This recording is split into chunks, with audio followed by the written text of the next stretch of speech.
Okay, let's do this one more time. Okay, let's make it clear. Let's start right from the top.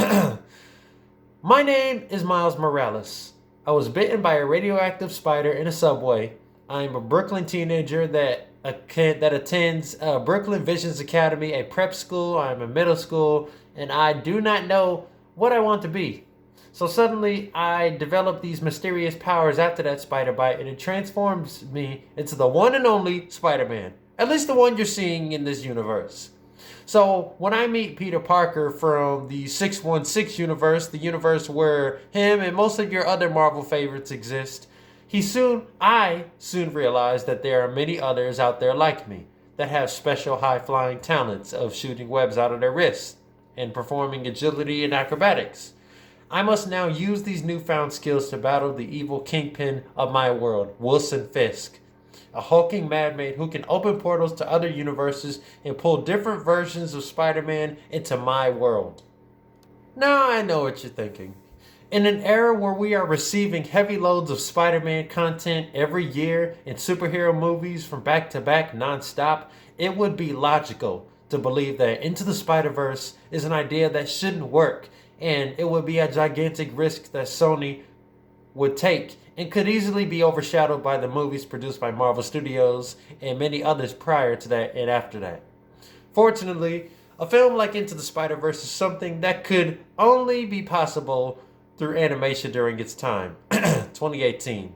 That was 3 years ago, but times have changed, and it seems like we will be getting something similar to that 3 weeks from now. The very passionate creativity and authenticity put into making an animated Spider-Man ensemble film is simply unparalleled and unfathomable.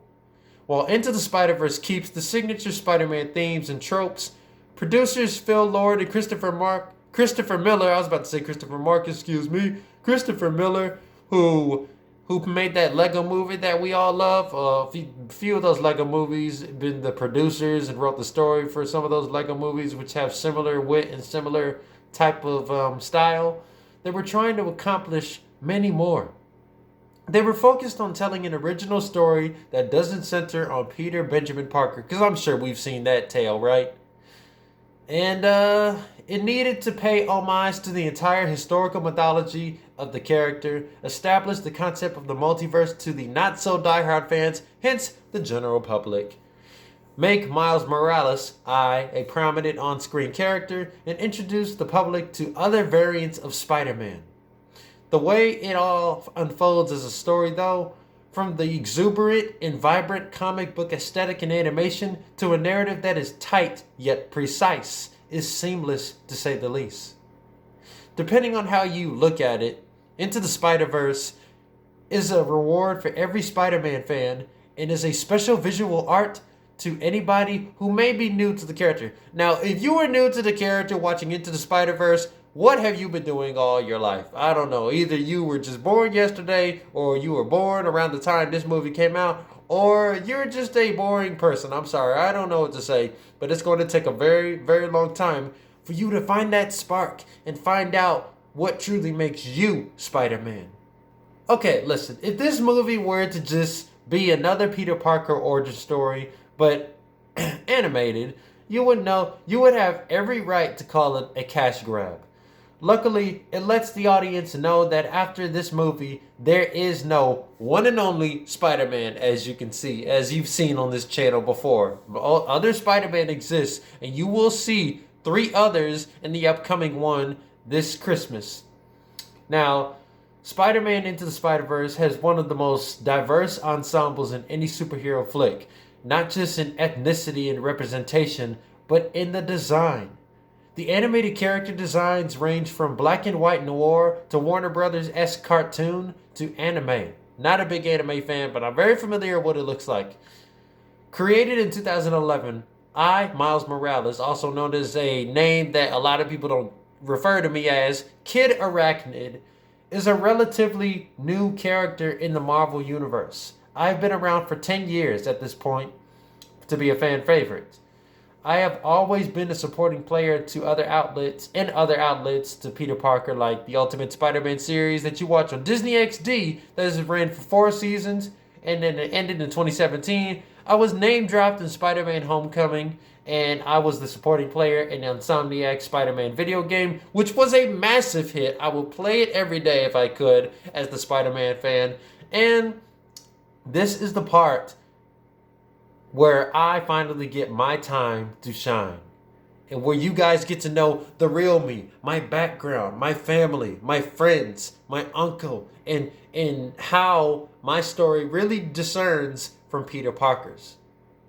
We learned all the key elements to my character in a similar manner we have learned about Peter. Now, unlike Peter, I am from Brooklyn and attend a private school, and I have a high interest in graffiti art rather than science like Parker. This is the spark that would eventually manifest on my external spider brand, as you see in this movie. This is pretty much a novice suit that I have, but we'll get there someday. Above all, I am a very irresponsible teenager, which makes my calling to becoming this guy right here speak more volumes than my other variants. Aside from having my own unique trademark, well, just me, this is not just pertaining to myself, but this is pertaining to the other Spider-Man. Aside from having your own unique trademark, the one thing that will always define Spider-Man is the death of a loved one. As we all know, it was Uncle Ben for Peter Parker, which we have seen play out too many times. It's sad.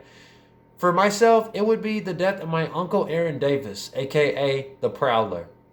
This would serve as the final piece of the puzzle for my transformation into a fully fledged Spider-Man. And it is all well done. It is the perfect leap of faith that my mentor would definitely love to see. What's up, Danger? What's up, Danger? You look good, but I stay away from you. I don't like toxic relationships. Yeah. Watching each of the Spider people give each of their respective a hero's journey speech or a hero's journey testimony for myself was just as satisfying to watch as it was to witness my rise to prominence. Also, the Spider-Man villains here are not exactly the best I have seen from the Rogues Gallery, but the standouts were Prowler and Olivia Octavius, played by Agatha Harkness herself, Katherine Hahn. 97% of Rotten Tomatoes critics. 97%! That is amazing and spectacular and ultimatum. An Oscar winner for Best Animated Feature of 2018, Spider-Man Into the Spider-Verse is such an effortless overachievement. And that is the best way I can describe this movie for myself. An effortless overachievement from Sony, with the exuberant and striking animation, the complex characters, well, complex spider people if you ask me, and the love and sweat that was put into breathing life into one of the greatest comic book movies of all time. This movie deserves a high A+, 9.9 out of 10. Now, me personally, this movie, while as great as it is to finally star myself in the center and not be a sideline or a sidekick, I will always go back to Spider-Man 2 and Spider-Man Far From Home. My favorite Spider-Man movies thus far. That is until next month with Spider-Man No Way Home. I cannot wait to see my boy Tom Holland and Tobey Maguire and Andrew Garfield all together in one screen. And hopefully don't miss out on me, I guess. I hope I find myself in the movie. But either way it goes, that is my take on Spider-Man Into the Spider-Verse. I am so glad to be a household name in your house, in your resident. I am so glad to be a big-time hero in the Marvel Universe. And I am looking forward to coming into the MCU anytime soon. I'll see you guys later, and I'll be waiting here, Kevin Feige.